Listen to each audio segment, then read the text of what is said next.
안녕하십니까. 불교 공약품의 감정 길러드리는 제목으로 2시간 정도 강의를 하고 있습니다.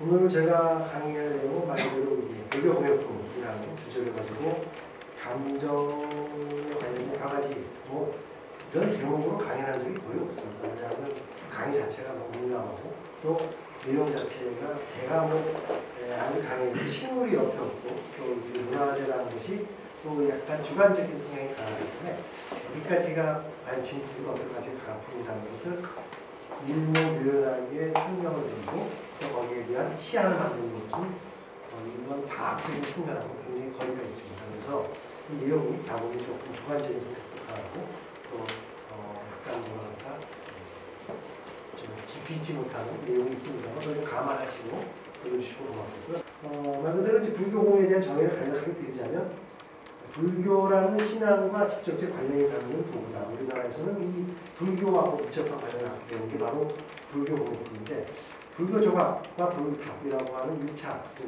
불교 신앙의 대상품 다음으로 등장하는 것이 바로 불교공예라고 보시면 되겠습니다. 그러니까 불교공예는 불교가 전라하고 한참 있다가 이제 만들어지기 시작해서 목적, 사용상의 목적이 무엇이냐 또는 기능이 무엇이냐에 따라서 의식, 행하는 의식도구, 그 다음에 공양, 이걸 또 공양법이라고 얘기합니다.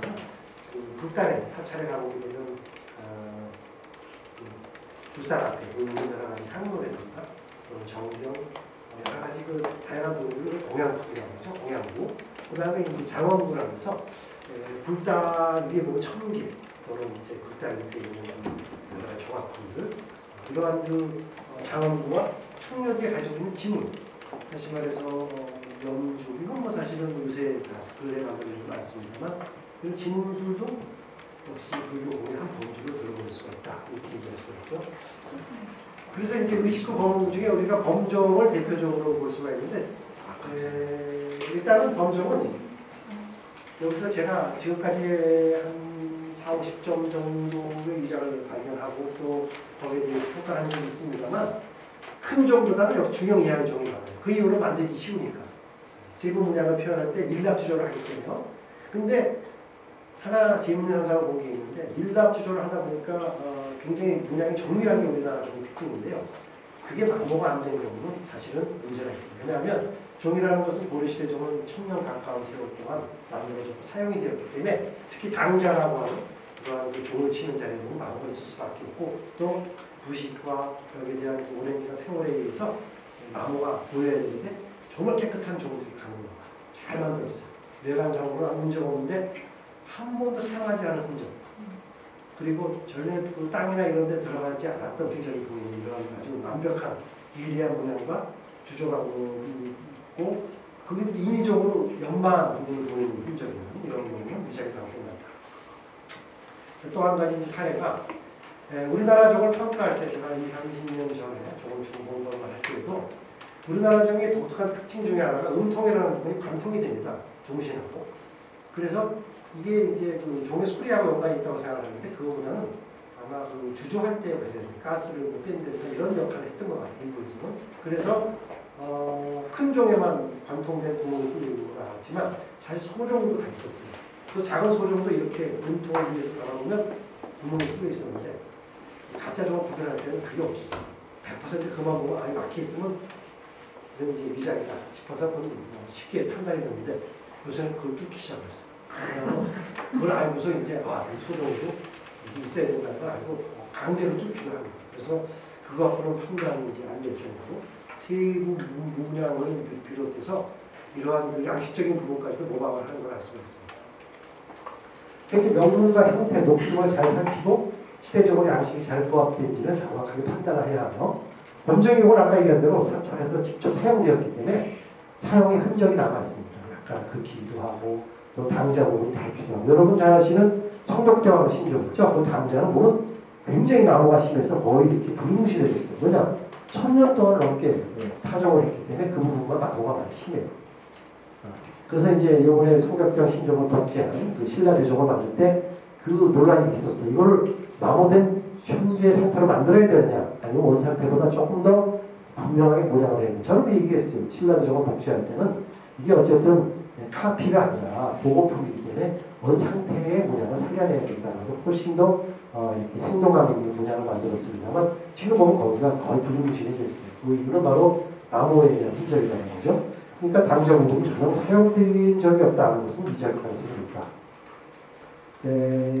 그동안에 이제 그 금고에 대해서 연구가 진전된 경우가 우리나라의 그 고려시대의 쇠국은 세 가지 형식이 나오는 걸 볼 수가 있는데 뒷면이 넓게 뚫린 마치 뒤에가 뻥 뚫려서 보통 이제 뒷면이 넓게 공명구가 있는 반자형 쇠국 그리고 이제 앞뒷면이 막힌 지금 여기 위 아래가 막히고 옆에가 이렇게 공명구가 뚫립니다. 이것도 그동안은 다 가품으로 알았는데 그게 아니라 이런 게 원래 있었어요. 우리나라 고려시대에. 그래서 이제 그런 부분이 금구형이라고 해서 몇 점 정도 남아있거든요. 그런 것들도 이제 제작되기 시작을 했고요.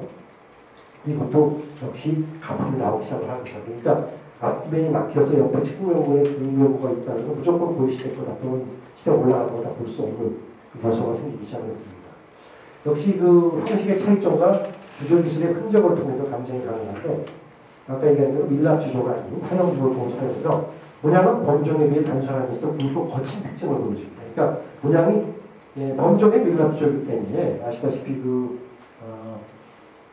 주황 비천상 같은 통신라 종류가 고려시대에 잘 나타나는 것이 주황 비천상의 정면, 천이 자락을 날리면서 악기를 연주하는 통신라 종류 모습이라든가 또는 고려시대는 여러 가지를 들고 뭐 비행하는 모습의 비천상이라든가 이런 거 굉장히 그 고부조라고 하죠.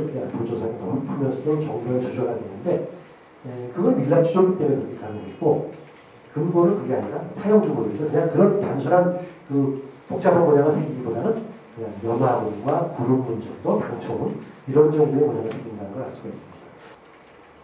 범종과 마찬가지로 사찰에 오래된 사용된 어문구죠. 그러니까 고민이 오랜 기간의 탐욕으로 인해서 치기 때문에 나무가 있게 마련이고요. 모양이 있는 경우도 마찬가지로 나무가 이루어지고요. 제일 재밌는 현상 중에 하나 봤을 때 지금 춘천박물관에 있는 그 큰 수다사라는 강원도 절퇴에서 발견된 그걸 보면요. 직경이 한 70cm가 넘고 굉장히 큰 고인데 드물드물 이렇게 땜질로 된 흔적이 있어요. 이건 땜이 아니라 맞댐이 아니라 주저할 때 구멍이 났던 것 같아요. 아직 그 당시에 금고는 예쁜 약간 거칠고 보기는 쉽습니다만 깨져서 못 쓰는 것보다는 워낙 큰 쇠목을 다시 만들 수는 없으니까 아마 구멍 난 걸 덧대갖고 주저를 다시 했던 일종의 수리하는 점을 볼 수가 있어요. 그러니까 요새 그 가품을 만들면서 수리를 안 했겠죠. 그런 거 같은 수리의 흔적이 보인다든가 형지라고 해서 밀틀과 바깥을 고정시키는 그런 철자들이 있어요. 그런 게 남아있는 거는 당시 주저를 만들고 잘 보여주는 요소로서 가품으로서는 잘 등장하지 않는 요소들입니다. 그런 걸 잘 살펴볼 필요성이 있죠. 인위적으로 마모를 시키거나 녹을 생산하는 경우도 있어서 주의를 요한다. 명분이 있는 경우 이 형식이 있어요. 자기가 이런 형식을 딱따라고 할 말은 없는데 금고의 제작 시기가 먼저 나옵니다. 무슨 년, 이렇게. 그리고 당시의 지역 명칭, 또 관직이요. 그리고 시기에 쓰인 것이 맞는지 관직과 그런 걸 파악해야 되는데요. 명문에 위치한 건 여러분도 잘 아시는 정우년간이라는 정우라고 하는 고려시대 명호가 있는데 정우는 5년간밖에 안 사용됐어요. 중국에서. 또 제가 정우 12년이라고 써있는 그 부분을 발견하고 내한테 가짜다. 네? 근데 알고 봤더니 그 이유가 정우년간이 끝난지 모르고 우리나라 쓴 거예요. 가짜가 아니에요. 그런 예가 상당히 있어요. 고려시대 연호가 끝났는데 우리는 계속 사용하는 예가 오랫동안 있더라고요. 그래서 이걸로 연호만 갖고 판단할 수는 없다는 거예요. 그리고 이제 미피연호라는 미피. 그 고려시대 왕의 이름과 같은 그 연호가 나오는 것은 그 연호를 피해 다른 이름으로 쓰거든요. 이런 것들도 잘 보면 설마 그 가짜를 만드는 사람이 그렇게까지 머리 쓰면서 못하거든요. 미피연호 같은 거는 그 시기에만 나오는 경향이 있습니다. 운판은 말 그대로 이제 구름 모양으로 생긴 역시 사찰에서 많이 쓰는 보통 이제 하늘을 나는 중생을 제거하는 이런 의미로 쓴다는 의식법인데 우리나라에는 그 제작이 거의 조선 후기 그 시대까지밖에 없고 남아있는 애도 거의 드물입니다만 일본이나 중국 굉장히 많아요. 구름 모양이라고 천편일률적인 모습인데 우리나라 그 운판은 일본이나 중국보다 적지만 대신 다양한 형태로 나타납니다. 용물 몸체로 했다든가 또는 뭐 여러 가지 그 구름 무늬가 아닌 다른 모양으로 나온다든가. 그래서 우리나라 원판은 조금 뭐 일본과 중국과 다른 특성을 보여줘서 이거는 좀 더 현대에 만들어진 판이 일본식의 구름 원판으로 획일설로 되어 있어서 이거는 이제 시대적으로 근대품이라는 걸 보시면 되겠습니다. 이제 그런 거를 간 조선시대로 이제 우겨서 시대를 올리는 경향이 있는데, 조선시대 원판이 남아있는 예가 명문 있는 예가 거의 뭐 우정 정도, 나머지는 다 명문이 없고 시대가 불변한 작품들이 꽤 많고 그렇게 있기 때문에 원판이야말로 또 상당히 그 연대 추정이 어려운 작품 중에 하나입니다. 다음에 공양구 향로입니다.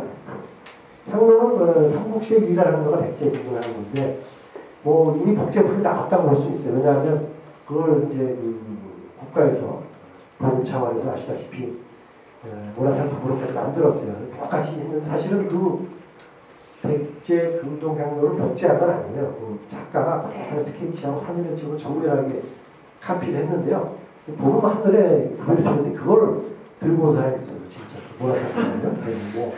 뭐 진짜 그 받아준 자체가 정말 그걸 어떻게 들고 왔냐 할 정도로 참 무술이라는 적이 있는데, 그분은 비싼 가격으로 샀어요. 그런 사람도 있었는데, 한눈에 봐도 이제 이러한 거는 백제금융가 아직까지 가품이 나오지 않고 워낙 뭐 유명한 작품이고요. 가장 많은 수가 나오는 게 역시 고배형 하완이라고 해서 아시다시피 턱 모양으로 밑에 이렇게 목이 있고 받침에서 올라오고, 형태가 다르고 은입사가 나오는 경우가 많죠. 그래서 고려시대 특히 많은 게 은입사 고배형 향화제인데요. 문양이 정교합니다. 은입사 기술은 함부로 저희가 복제하기도 어렵고 따라하기도 어렵지만, 사실은 요새 그 은입사 기술이 워낙 발달해서 제가 뭐 은입사라는 책을 한번 쓰면서 작가들하고 만나서 작업하는 걸 봤는데, 만들라고 마음만 먹으면 똑같이 만들어요. 다만 그 시간과 공이 너무 많이 들어서 굉장히 어려우고 사실은 꽤 많은 수가 돌아다니고 있습니다. 은입사 하완이든가 은입사를 만드는. 그러니까 지나치게 문양이 좀 성기화 도식적이고 새로운 문양이 가미되는 분의 경우는 위장의 가능성이 많고, 오랜 향환의 경우는 자연적으로 거기서 나오는 착색이 있고 거기에 이제 나오는 녹으로 인해서 색깔이 약간 이렇게 입히거나 일부러 의정을 입힌 독하고는 분명히 차이가 납니다. 그리고 자세히 보시면 알겠지만 그 독이나 그리고 확대 형태를 보게 되면 은입사 부분이 떨어져 많이 나옵니다. 그래서 중간 정원에 그렇게 아무리 잘 입사를 해도 오랜 세월에 빠져나오는 경향이 있는데, 그걸 이제 일부러 빼기가 어렵거든요. 그러다 보니까 그런 걸 통해서 완벽하게 입사가 잘 남아있는 경우도 있다는 의심의 눈을 가지고 보시는 게 좋습니다. 향학과 경과는 참고적으로 남아있는 수도 적고 타출기법이라는 고려시대의 금속공예 기술 중에 가장 널리 사용되고 가장 뛰어난 기술을 들자면 은입사하고 또 하나 바로 타출문 기법이라는, 타출이라는 건 보통 이제 그 열한 은이라든가 은재 또는 다른 금속을 그러한 그 유형을 이용해서 안에서 바깥으로 밀어내는, 그러니까 조금씩 눌러서 도드라지게 하는 기법으로서, 물론 삼국시대의 문양왕릉의 그 타출문이가 들어가 있는 그 은재적인 도금, 입거지라든가 금속에도 나오긴 합니다만, 이렇게 강한 금속이 아니라 연한 은재에 주로 많이 사용되는 거고요. 이러한 그 타출문이 고려시대가 굉장히 훌륭한 작품들이 많이 나왔습니다. 그래서 그런 거를 복제하거나 하는 경우도 간혹 있습니다. 특히 최근에는 이런 타출문으로 이루어진 복제품들이 꽤 많이 나오고 있는데 정말 그 정교하게 잘 만들고 있어요. 경감은 불경을 담는 조그마한 그릇인데요. 상자처럼 생긴 담백한 모양의 그릇인데요. 거기에 이제 타출을 하기도 하고 음감으로 표현을 하기도 하는데, 음감으로 된 경우는 간혹 진품도 있으면 위장이 꽤 발견되고 있고, 불경이 안에 들어있는 경우는 사실은 굉장히 보통 뭐랄까 가치가 높습니다. 특히 다방이라든가 이렇게 들어있어서 연대까지도 알 수 있는 유명한 바로 그 진양공 체이가 발언하는 그런 경각과 경가의 불경은 본으로 지적이 되어 있기도 하죠. 그 다음에 이제 그 불교 공예품 중에서 가장 많이 만들어진 살인류라고 하는데, 가장 주의로 필요한 예가, 이건 여러분도 보신 분도 있을지 모르겠습니다만, 왕궁이 발견된 바로 그 금강경판 19장입니다. 저는 한 10장 이상의 이 작품을 봤어요. 이 작을. 뭐 하다못해 일본에서만 15번, 그러니까 이제 아주 일본까지 수출하셨어요. 우리나라에서 일본까지 진출을 하셔갖고 상당히 많은 양이 일본에 건너가 있는데 또 다행스러운 게 금강경만을 다 벼랑대를 새기 어려웠든지 내용을 살짝 바꿨어요. 막 천수경, 아미타경, 반야신경. 그렇지만 형태는 이 모양 뭐죠? 그 왕궁이 색탄거는 똑같이 만들때 내용만 바뀌고 이런 것들이 꽤 있었고 정체 불명의 시대가 없는 것들이 또 많이 나옵니다. 중국에서도 제가 두 예를 보여줬고요. 그래서 최근에 연구 결과에 의하면 왕궁이 금강경파는 금제가 아니에요. 제가 여기는 금제로 되어 있습니다만 은제에다 도금을 한 게 밝혀졌습니다. 그것도 모르고 저희가 이렇게 계속 도금이 된 상태를 모르고 보조 처리도 해서 많이 벗겨졌다고 그러는데 이 은제에다가 도금을 한 것이고 또 그것이 저는 타출처럼 이렇게 누르고 이렇게 쳐서 하나 쳐갖고 찍은 자국이라는 게 새로 밝혀지고 있어요. 그래서 정관이 왕궁이 더 금강경파는 해낼 수 없는 국보가 아닌가 생각이 듭니다. 특히 이제 그 가품의 경우는 판의 두께가 거의 두텁습니다. 얇게 하기 어려웠던 것 같아요. 두텁고 오랜 듯한 도식을 시킨 흔적이 보이고 금강경보다는 반야신경, 아미타경은 주로 많이 유통되고 있으면서 전문이 널리 알려져 있어서 복제가 용이하기 때문에 아마 그랬던 것 같아요. 기타의 불경도 시대와 문화에 서로 맞지 않아요. 이런 자는 어떤 경의 경전을 해놓고 뒤에는 여론을 갖다 고려시대에 써놨는데 앞에 문양은 또 뭘 해놨냐면 성덕당 신종에 아시다시피 공양자사 있죠? 그걸 이렇게 아주 그냥 시대를 각양각색으로 조합한 불경을 한 반적이 있어요. 그래서 굉장히 고생을 많이 하고 공부를 많이 하고 통신라의 범종에 나오는 비천사 저 뒤에 그러니까 사경에서 나오는 이남사 이런 걸 다 조합을 했던 아주 굉장히 정성들이 앞으로 본 적이 있었습니다. 사기자본고야말로 아주 다양한 특성과 양식을 지니고 있어서 일단은 발견된 적이 전혀 없는 독특한 형태와 양식을 지닌 작품은 이자일 가능성을 염두에 두고 면밀하게 살펴봐야 되고 특히 사기기하고 동반 출처자는 많이 사리자원과 있어요. 그런 것들도 같이 평가해서 봐야 되고 왜냐하면 영문형 사기기의 경우는 이러한 사리자원과 그 시대를 판명하는 데 중요한 역할을 하기 때문에 그렇습니다. 특히 또 명문을 가진 사리기는 대장시기가 바로 본 사업명을 꼼꼼히 살펴 이것이 잘 부합되는지 그 시대에 맞는 표현인지 문구인지 이런 걸 잘 파야 됩니다. 여러분 간혹가다 통신라의 명문 중에 우리가 주목해야 될 게 고려시대도 그렇습니다만 미두문자가 꽤 많이 있어요. 미두문자. 이게 처음에 해석이 안 돼서 굉장히 고민을 했는데 미두사전을 찾아보니까 그러한 이두문자가 사용되는 걸 많이 볼 수가 있어요. 그래서 아예 원래 이두문자가 사용되는 거는 위장에서는 거의 볼 수가 없습니다. 그래서 이두문자 같은 경우도 판단에 중요한 근거가 되지 않나 생각합니다. 용도보다 사찰 앞에 세워진 이런데 여러분 잘 아시는 리움미술관의 국보 금속의 미니어처를 만든 용도보다 있어요. 근데 이걸 똑같이 만드는 일을 주세적으로 봤어요. 근데 참 그걸 흉내내는 건 너무 유명한 작품 흉내내면 안 돼요. 한 년에 봐도 그렇게 여러 번 만들지 않습니다. 그러니까 만들려면 좀 안 알려진 걸 알아야 돼요. 그 교과서에도 11만 대표적인 작품을 만들어내기 때문에 그게 물론 그 사람들은 의미가 있어요.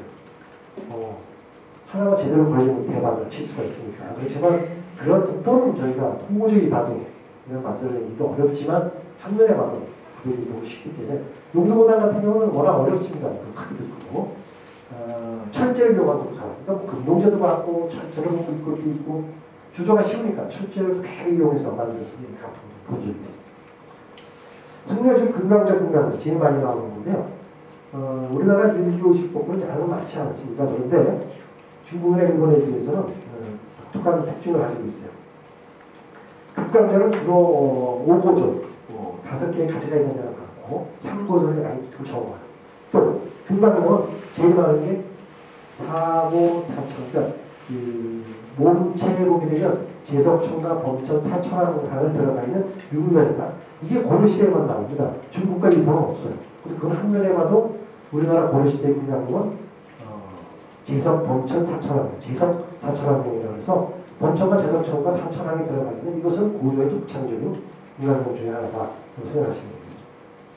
그 밖에 이제 고대 명왕이 들어가 있는 금강경은 간혹 고려에서 나오면 중국제가 굉장히 많아서 중국 제품과 고려 제품이 이렇게 구분하기 어려운 점이 많은데요. 참고적으로 일본에 제가 그 2015년에 프로젝트에 조사한 내용에 의하면 일본에 남아있는 중국제 금강조 또는 금강조 중에 상당수가 고려거라는 것이 확인이 됐어요. 그 이유는 도상적인 면에서 완전히 틀립니다. 중국 거. 그래서 자기네들이 이제 중국 거라고 주장한 이유는 아무래도 일본에서도 당내, 그러니까 중국에서 들어온 작품에 대한 굉장히 인식이 고려거보다 더 높게 아마 평가를 받는 것 같아요. 그래서 지정문화재도 일단 보통 우리가 입당 중국에서 갔다가 그 친구들이 이제 갖고 온 그 전래품들 보통 이렇게 장래 그쪽은 청래품이라고 하는데요. 중국에서 갖고 온 것을 전부 절에다가 기증을 하고 소장을 하기 때문에 웬만하면 다 당 또는 소 뭐 이렇게 써 있어요. 보니까 한 10% 가까운 제가 찾은 거는 40점 가까운 중국의 그 금강경이 중국제로 되어 있던 것들이 우리 고려에서 바로 그 중에 대표적인 게 제석범천 4천왕. 제석범천 4천왕은 중국에는 단 한 개도 없어요. 그 우리나라 독창적으로 만들어진 하나의 새로운 도사입니다. 그래서 그게 자기네가 전부 중국어를 주장을 하는 바람에 제가 이제 몇 번 학술대회나 발표 때 얘기했었는데 조사를 할 때 조건이 하나 있어요.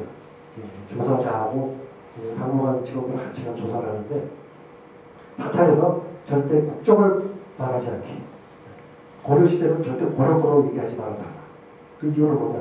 자기네가 이게 이제 당에서 전해진 것으로다 모든 기록이 다 있기 때문에 그걸 바꾸게 되면 굉장히 위신이 떨어집니다. 그래서 조건은 조사할 때 국적 얘기 안 하기. 발표 때도 당 또는 고려 이렇게 발표를 기억이 납니다. 그래서 이런 것들을 보면 중국에서도 물론 많은 양이 수출됐겠지만 수입도 되고 일본에서 그렇지만 고려에서도 많은 양이 갔다는 걸 볼 수가 있었어요. 이렇게 금강경은 다양한 양식을 지닌다면서 고려금속공에서는 상당히 우리가 지금까지 우리나라의 작품만 생각했는데 일본에 나가면 고려금강경도 주목을 해야 된다 생각이 들고요. 석장주식 아시다시피 석장 우리가 보통 6한장 뭐 이렇게 얘기하죠. 고리에 따라서 12한장, 6한장 얘기하는데 고리가 12개냐 6개냐 그거보다 이제 위에 승려들이 진군하는 석장주식이라서 머리 위에 보게 되면 다양한 삼존살도 들어가고 보살살도 들어가고 불살이 들어가기도 하는데 그게 좋은 데가 있어요. 우리나라에는 많은 양이 남아있지 않습니다만 근데 이것이 중국과 또는 일본과 차이점이 뭔지 그런 것도 아직은 분명하게 지금 구분을 못하고 있어요. 우리나라의 경우는 지금 밝혀진 게 삼존상에 있는 게 하나 있고 보살입상에 하나 있는 게 있고 이런데 중국은 그보다 훨씬 더 화려한 보살이 있어요. 위에 보면 뭐 여러 살이 같이 들어가는 거 이런 걸 볼 수가 있어요. 그리고 금동자는 우리한테는 없는데 중국에는 남아있고요. 바로는 이제 아시다시피 식기의 일종으로서 사찰에서 사용하는 식기입니다. 고려시대에는 금속재 바로가 꽤 있어요. 물론 도자기로 만든 얘도 있습니다만 목기도 있었을 때요. 목기인데 그 목기는 다 썩어서 나가있지 않게 되고 금속재 바로는 고려시대가 많은데 명물이 남아있는 게 가요. 구원도 쪽에 무슨 바로라고 해서 명물이 있고요. 간혹 하나가 발견되기도 합니다. 사찰에서 유명한 그 중에서 하나가 청주 흥덕사지에서 발견된 바로 황통연간의 명물을 갖고 있는 이제 시대가 올라가는 바로가 큰 밥그릇이 하나 있고 1월사 바로라고 해서 중앙관과 소장이 되어 있는 직경이 한 40cm 거기에 큰 모바로 그러니까 일단 제일 큰 거기서 떠 음식을 뜨기 전에 제일 큰 모바로가 하나가 있고요. 이렇게 고려시대 바로가 여러 점이 있는데 녹과 부식이 잘 이렇게 남아있고 대개 발굴이라든가 사찰에서 절에 내려오면 거의 없고요.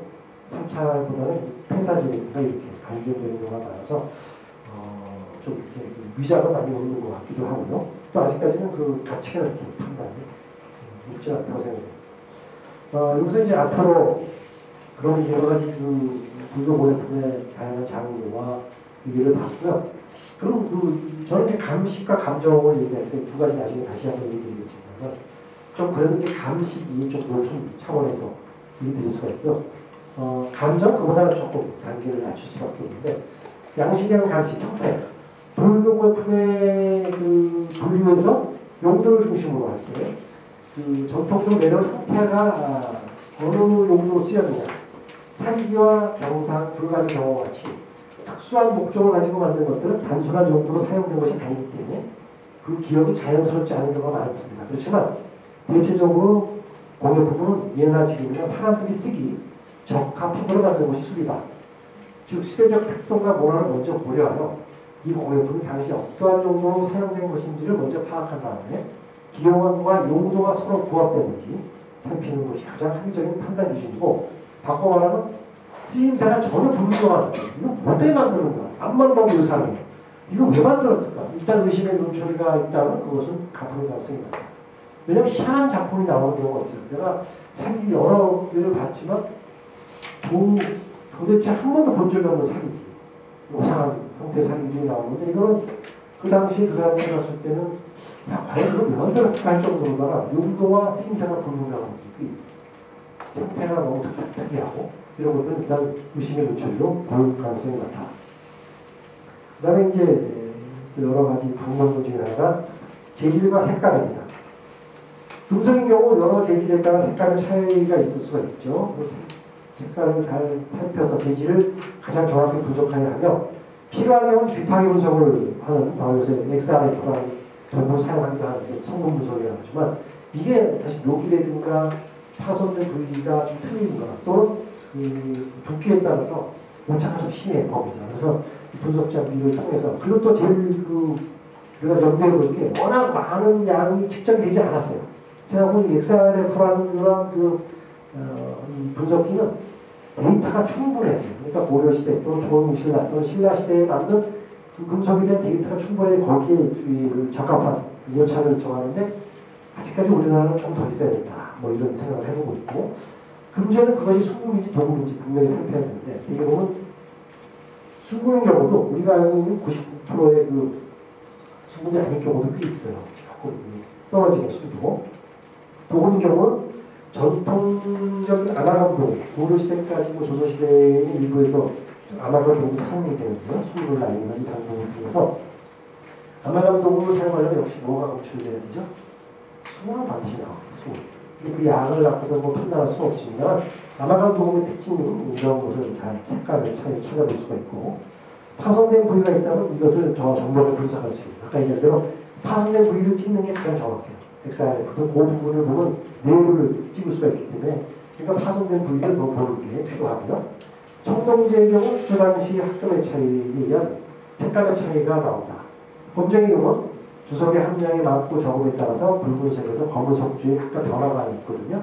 그러니까 구리와 주석이 더 들어갔냐, 구리가 더 들어갔냐, 약간 색감씩 차이가 납니다. 그래서 이런 시대적인 변화를 볼 수가 있기도 하고, 나중에 청동도기가 산화에 따라 색조가 다시 변화될 수도 있습니다. 이건 이제 그 별도의 또 바깥에 나오는 청동도기고, 이 제품은 이제 밝은색을 씁니다만 시간이 지남에 따라 겉게 착색되기도 하죠. 그래서 문제를 판단하기 어려운 경우가 간혹 있습니다만, 용지 도구와 같은 경우 색에서부터 회색, 적발색이니까 하나의 정도에 따라 다채로 색깔을 띱니다. 이것도 주의를 기울여서 봐야 되고요. 조선시대 유제, 즉 진유와 같은 이런 브레스제는 붉은색도 일부 생경하게 보일 수가 있어요. 처음에 보실 때. 그렇지만 주석의 차이점을 감안해야 해서 이 부분은 보조과이나 성분 분석이 보인다. 오류를 확대하는 것 같은 자료와 도구를 적절하게 활용하는 것이 바라죠. 이거 뭐냐면 과학적인 분석 방법도 이거 도입이 돼야 된다라고 생각합니다. 녹여 상태 제일 많이 보는 겁니다. 금속계의 경우 녹여 상태는 중요한 감정 기준이 돼요. 왜냐하면 청동 부식은 한눈에 봐도 안정적인 세월이 닿아서 그 녹이 또 쓸고서 파고 들어가면서 굉장히 그 안정적인 녹이 들어갑니다. 그런 대표적인 예가 여러분 잘 아시는 그 국보 92호 송도 은입사 포류 수구문 정변이라는 정변입니다. 근데 여기는 녹이 전체에 다 써있어. 인위적인 게 아니라 자연스러워 쓰는 건데 마치 인위적으로 쓰는 것처럼. 그래서 오히려 그 녹 때문에 안에 있는 은입사가 굉장히 더 돋보입니다. 이렇게 인위적이지 않고 자연스럽게 전반적으로 그 녹은 이제 원래는 좋은 녹이 아니에요. 파테나만에서 나쁜 청록인데 이것이 골고루 쓰였기 때문에 전체를 다 처리를 안 해도 크게 손상이 없다는 걸 밝혀졌어요. 그래서 이렇게 오렌지부터는 청동 부식은 아주 그 색깔 다양한 초록부터 제가 봤을 때 초록색을 띄는 용도 있고요. 에메랄드색 같은 푸른빛을 띄는 용도 있어요. 이런 것들은 이제 아무리 화학약품을 써도 나올 수 없는 아주 치밀한 점이고요. 정면에 녹을 입히는 경우 녹표물을 고를 수가 있습니다. 그렇지만 일률적으로 녹이 쓰는 경우는 정말 드물어요. 그게 유일하게 아까 보셨던 992호 정변의 녹도 일부 전부 동일한 색깔 같지만 전체 촬영은 전부 다 달라요. 일부적으로 침투한 녹과 바깥에만 핀 녹, 좀 더 깊은 녹이 다 색깔이 다 차이가 납니다. 따라서 청편일률적인 청동록을 일단 인위적인 것을 할 수가 있고요. 여기서 심한 이건 뭐 너무 원시적인 감정만 판단했죠. 냄새가 나는 화학약품. 제가 무공으로 사찰에서 어느 스님이 중국에서 많은 청동기를 뭐 어떤 방법이 좀 수입을 해갖고 오셔서 좀 봐달라고 하는데 자기네 말로는 땅에서 다 발견됐다. 100여 전의 청동기입니다. 그것도 굉장히 오래된 청동. 딱 봐는 순간 제가 너무 쉽게 판단이 되는 게 화학약품 냄새가 금방 새로 이제 만들어서 그게 들 빠졌어야지. 약품 냄새가. 그래서 그걸 보고서 금방 최근에 만든 건지 알 수 있었는데 그리고 이제 역시 냄새가 심한 점 보고 나거든요. 이런 것들은 판단 기준이 되기도 합니다. 또 예를 들자면 표면에 녹이 쓸어있는데 명물 안에 전혀 녹이 없어요. 표면에 녹이 쓸었어요. 명물은 없어. 안에 파고드는 음량물에 녹이 없다는 얘기는 나중에 명물을 새기거나 그들의 기준했을 가능성이 나타나는 걸 볼 수가 있습니다. 기법에 의한 가치, 명물을 아까 얘기한 대로 그 가치 판단이 굉장히 중요한 기준이거든요. 그리고 인위적으로 추가를 많이 해요. 왜냐하면 가격을 높이기 위한 방법 중에 하나가 없는 명물을 갖다가 추가한 거에서 갑자기 고려시대 걸 통신하고 올리고 통신하고 한국시대만 되기도 하고 뭐 이렇게 하거든요. 고려시대 불공예품은요 일정한 패턴을 가지고 있어요. 이건 뭐 사실 얘기해도 똑같이 따라 할 말은 없는데 기념적, 감진적, 제작이시와 신학사업, 발언적, 발언은 나중에 관련된 제작에 관련 임명과 중량 이건 진짜 보면 자세히 보게 되면 패턴이 있고 이러한 명목과 여러 연대와 간지가 부합되지 않는 경우가 있고 기록에 보이는 사찰이 이미 폐사되었는데 기록되어 있고 생물 연대가 확인되는 임명 가운데 죽은 지 한참 된 사람이 나오기도 하고 이런 경우가 대표적으로 용주사전에 나오는 염거화상입니다. 그 종의 연구를 기록했는데 염거화상이 열반하고 10여 년 뒤에 이 종을 만든 걸로 되어 있어요. 그래서 그거는 이제 가짜라는 게 종이 가짜가 아니에요. 연구를 나중에 만들었다는 대표적인 예라는 발언자의 직분에 맞지 않는 경 너무 떨어지는 부분은 연구를 두고 이제 진입 판단의 기준이 될 수 있다. 수완 용주사전은 바로 그런 겁니다. 발언자가 기록된 연구화상은 상태에서 발견된 탑지에 이미 그 시기에 입적한 것인데 이 종이 통신라 종이 아닌 게 밝혀진 거죠. 고려종이다. 왜냐하면 일제강점기 때 용주사의 사격을 좀 높이기 위해서 왜냐하면 그때 교부분사가 되지 않으면 아니 이제 그 절이 합병이 되고 폐사되고 하니까 교부분사가 되기 위해서 용주사의 사격을 창고를 통신을 높이기 위해서 연구화상을 끌어들였어요. 그래서 용주사종 자체는 고려시대 잘 만들어진 좋은 관상인데 거기에 이제 통신라 종으로 연구를 조작한 근대 이루어진 최초의 위장 사례입니다. 조선시대 종에서는 장인신의 이름이 기록되어 당시 승장과 사장, 활동이나 장인 집단의 전승 등 다양한 주종사의 인면을 파악할 수 있는데 여기서 발견된 독특한 내용 가운데 제작자가 아닌 보수자의 이름을 기록한 경우 이걸 저도 가끔가다 판단을 미스한 경우가 있거든요. 제작 시기로 알고 있었는데 그 사람은 보수자예요. 그러니까 제작 시기가 보수 시기가 안 맞는 경우가 있었는데 그걸 갖고 보수 시기로 제작 시기를 판단했다. 이러한 그 연대에 혼란을 주는 경우가 있었어요. 잘 파악해. 200년 가까이 차이가 나게 돼요. 제작은 200년 전에 했는데 보수를 그 이후 이래서 보수자의 그 활동을 잘 파악해야 된다. 필요합니다. 이 금속공예품의 가장 대표적인 위장의 사례가 바로 잘 아시는 충북 이순신 유족을 찾아낸 총통입니다. 목포 총통. 나오자마자 보름만에 폭파가 됐어요. 그 중요성 때문에. 이 충북이 활동한 지역에서 발견된 총통이니까 얼마나 더 가치가. 근데 이게 결국 발견된 게 왜 발견된지 아시죠? 만든 사람이 자백을 했잖아요. 빠뜨렸다고 합니다. 자기가 팔아서. 그러니까 명문관념만 가지고 이걸 판단을 안 된다. 명문관념을 너무 또 똑똑같이 만들어서 그런 위장의 사례가 있고 유사강과 금고 1586년에 시작된 명물을 가지고 제가 조사를 갔는데 이게 이제 864월 지정이 되었어요. 1960년 정도에 그때 돈으로 1,700만 원을 주고 구입을 한 인물입니다. 정밀조사 결과 앞에 풍문이 들어있고 색깔이 유리를 청동력과 위에 구멍을 내는 기계적인 녹이지만 위에 구멍을 뚫는 게 기계를 뚫는 구멍이 발견되고 명문에 나중에 사진에 나오는 데는 획처리가 전혀 안 맞는 이런 근대의 이거 제일 중요한 판단 기준이었던 당시에 이미 사라진 관직명이 나옵니다. 그러니까 연도에 나오는 연대와 관직명이 서로 안 맞았습니다. 그래서 근데 제일 결정적인 증거는 만든 사람이 내부 보안 고발자가 자기가 만들었다는 시인을 하는 건데 실제로 제일 조사가 이루어져서 보험에서 해결한 겁니다. 그래서 이 인물은 완전히 기존에서 해결된 그런 또 사례. 금속보드의 두 사례가 대표적입니다. 문양은 그 시대에 유행하는 것들을 사용하기 마련이라서 가령 부도물은 삼국시대에 잘 보이지 않죠. 통일신라기가 세번되기 시작을 하고 고려시대는 동자와 같은 장식들 포도동자로 유행을 하게 됩니다. 그 기억에 어울리는 시대적인 모양들을 잘 살펴보는 것이 중요한 관점이고요. 불구로의 풍경 여인문의 사용에 처음에는 원골문의 주의, 모든 테두리라든가 정명의 부분 세국 같은 경우는 가장자리에서 12세기 후반부터 13세기 전반까지만 널리 있어요. 그 위에 잘 또 안 나타나다가 향화의 경우는 물론 14세기에 나오긴 합니다만 그렇게 그 유물과 문양, 그 형태와 문양의 그 유행 기준이 다 틀리다는 거죠. 그런 게 이제 여러 가지 판단에서 필요하다. 예를 들면 범정에 어떤 사례가 있었냐면요. 명문이 위작이 되고 명문은 위조가 나중에 됐지만 범정은 가짜는 아니에요. 명문을 나중에 위작했는 그 이유 중에 하나가 명문에는 1151년으로 되어 있어요. 근데 그 고려시대 범정에 전혀 나타나지 않는 내문이 쓰이고 내문은 13세기에 나오거든요. 12세기 말부터 13세기. 그러니까 문양이 한 50년, 60년 뒤에 나타나는 문양이 먼저 사용이 됐다는 얘기는 이 명문이 잘못된 위작이라는 거죠. 명문을 아마 후대 가치를 높이기 위해서 여기에 올렸다는 걸 알 수가 있었어요. 당초문도 마찬가지고 이 두 개로 겹으로 겹쳐지는 당초문은 주로 13세기 전중에만 주로 사용됐다. 이런 것들을 문양을 통해서 판단할 수 있습니다. 금강대 장식 문양 역시 13세기에서 14세기 중으로 사용되죠. 근데 이제 한 가지 좀 조심해야 될 게 범종입니다. 범종에 나오는 세국과 법칙의 그 문양은 일부가 당좌에 같은 경우는 지문판이라고 해서 문양 틀을 계속 사용을 찍어요.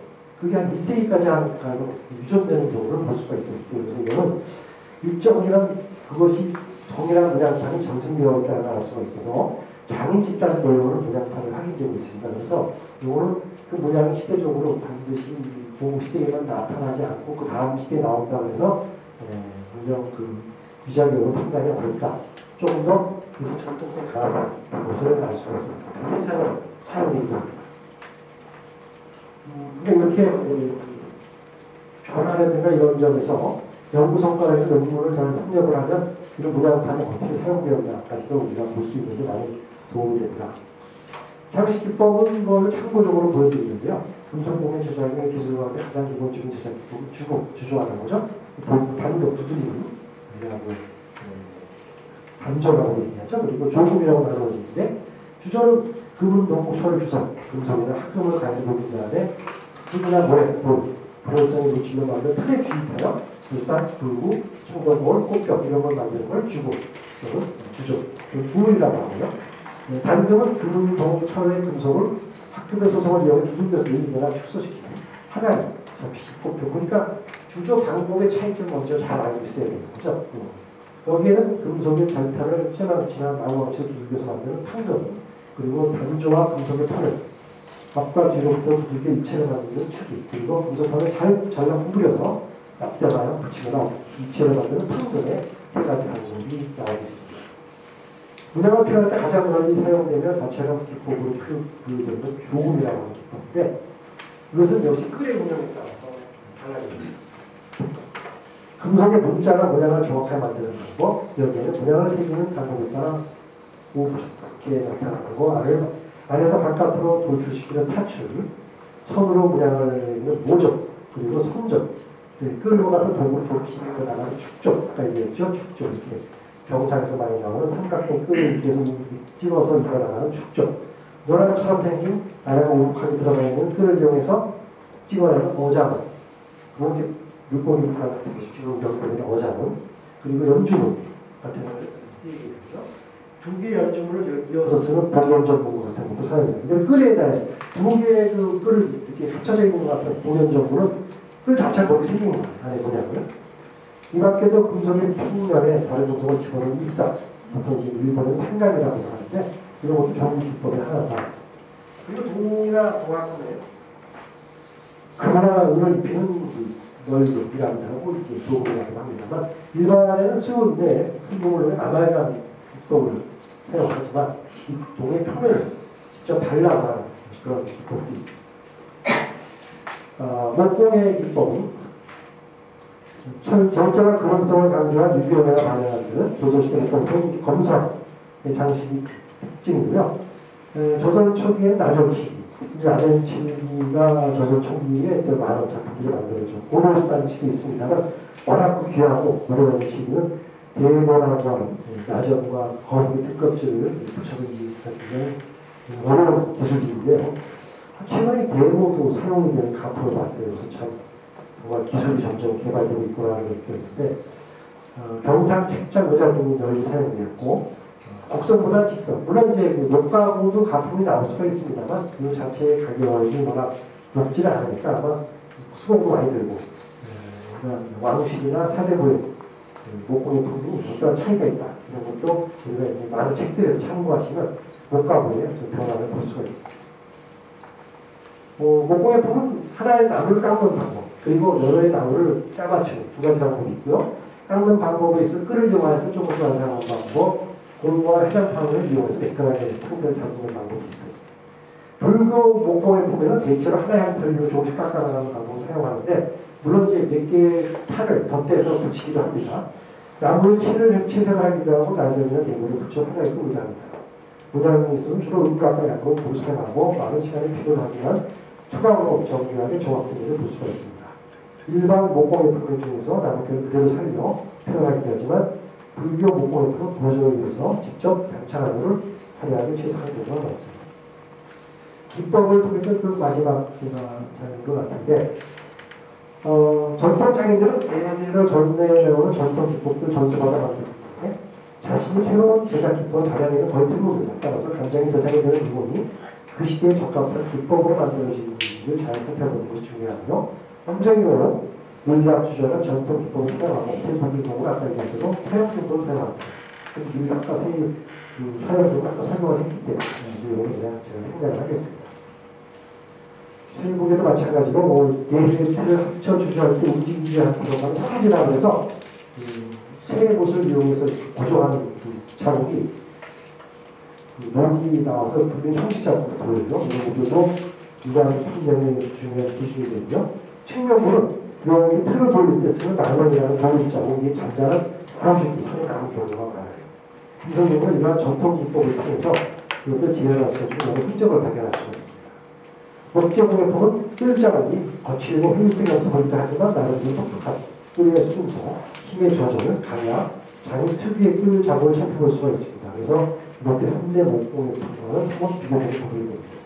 작은 어깨업내와 목공의 품에서는 꼬리 부분 같은 복잡한 조각을 별도로 조각을 끼우기도 합니다. 그래서 이러한 것을 활용했고 벽장을 일부를 파서 그곳에 뚜껑을 만들 때와 같이 현대 목공에서 필요 없는 별교 의식이나 유래 부분의 흔적이 반드시 남아있다는 것도 주의 깊게 관찰해야 됩니다.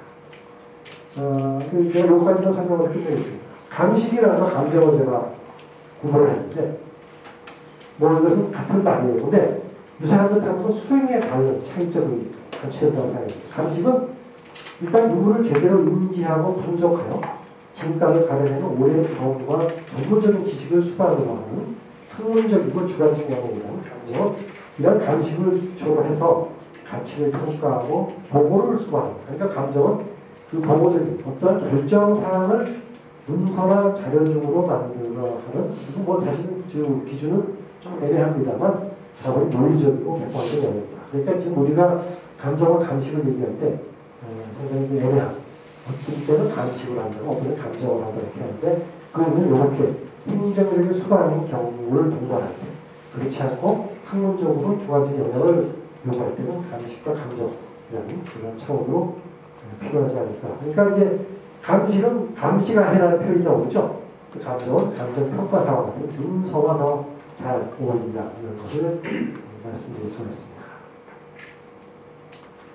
박수로 마무리하겠습니다.